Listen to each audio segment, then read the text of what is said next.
এই ফ্যামিলি, কেমন আছো সবাই? আশা করি সবাই ভালো আছো। এখন 10টা 15 সামথিং এরকম কিছু হবে। হঠাৎ প্ল্যানিং হলো রাইডে বার হবো, তো কী করবো, রেডি হয়ে প্রচণ্ড হাঁপিয়ে গেছি, প্রচণ্ড তাড়াহুড়োর মধ্যে বসিয়েছি। রেডি হয়ে বাইকটাকে কোল্ড স্টার্টে দিয়েছি। কোল্ড স্টার্ট হয়ে চলো আমিও রেডি হয়েছি, আমার জন্য ওয়েট করছে। তো আমি এখন চলো যাবো, যেতে যেতে তোমাদের সাথে অনেক কথা হবে, ওদের সাথে দেখা হয়ে চলো রাইড ভিডিও কিছু করছি না, ওদের সাথে মিট করে তারপরে ভিডিও করছি। চলো গাইস, এইটা হচ্ছে বাইক কোল্ড স্টার্টে আছে আমার, কারণ ঠান্ডার সময় কোল্ড স্টার্ট করাটা খুবই দরকার।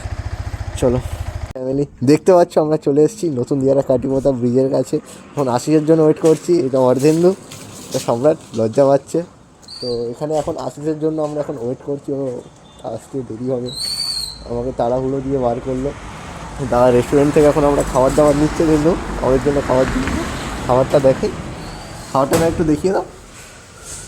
দেখছো দাদা এত রাতে আমাদের জন্য খাবারটা বানাচ্ছে, আর কিছু বলার নেই। অনেক কষ্ট করে রেস্টুরেন্টটা খোলা হয়েছে, খাবারটা হচ্ছে আসিস।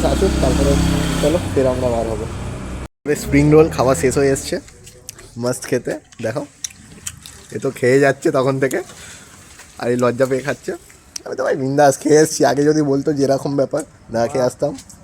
ভিডিও যদি যায় ইউটিউবে চ্যানেল ব্যান করে দেবো, বাস রিপোর্ট মেরে ব্যান করে দেবো। খেতে সুপার, সস ফস দিয়ে সব খেয়ে নিচ্ছি। আসিস তোর ভাগেরটা পড়ে আছে, কে কে তুই আর পাবি না ভাই, আসিস তুই আর তুই আর পাচ্ছিস না। পাবি না। আমরা চলে এসেছি পাটুলির মধ্যে, দেখতে পাচ্ছি আমাদের অর্ধেন্দু সম্রাট। তো এখানে 25 ডিসেম্বরের মতন অত ভিড় নেই, তাও এখানে জমজমাট, এখন অনেক লোকজন আছে। দেখতে পাচ্ছ এদিকটা পুরো ফাঁকা, কিন্তু পেছনের দিকে ক্রাউড আছে। হ্যাঁ এখানে লাইটিং ফাইটিং এখনও আছে। বেশ এসে গেছি, এখনও আশিস আসেনি। আশিসের জন্য আমরা এখানে ওয়েট করবো, তারপরে দেখি আসি, তারপরে কী হয়। কিছু বলবো তুমি? কিন্তু মেয়েদের দেখছি একটা কি বলবো, সবাই মানে কারণ ঠান্ডা লাগছে না নাকি বুঝতে পারছি না। সব করে সবাই ভাই জুড়ি নিয়ে ঘুরে বেড়াচ্ছে, আমরা তিনজন সিঙ্গেল ঘুরছি ভাই। কেউ যদি ইন্টারেস্ট থাকো, ঘুরতে ঘুরতে আসবো, কন্ট্যাক্ট করতে পারো। কন্ট্যাক্ট করতে পারো, একদম নাম্বার দিয়ে দেবো দরকার হলে। ওর কন্ট্যাক্ট নাম্বার আমি দিয়ে দেবো, ঠিক আছে? সবাই কন্ট্যাক্ট করে নেবে ওর সাথে। কমেন্টে যদি আমার নাম্বারটা থাকে, কমেন্টে ওর নাম্বারটা পেয়ে যাবে, ঠিক আছে? দেখতে পাচ্ছ পাটুলি এদিকে পুরো ফাঁকা, এই সাইডটা গাইস অনেকটা ক্রাউড আছে।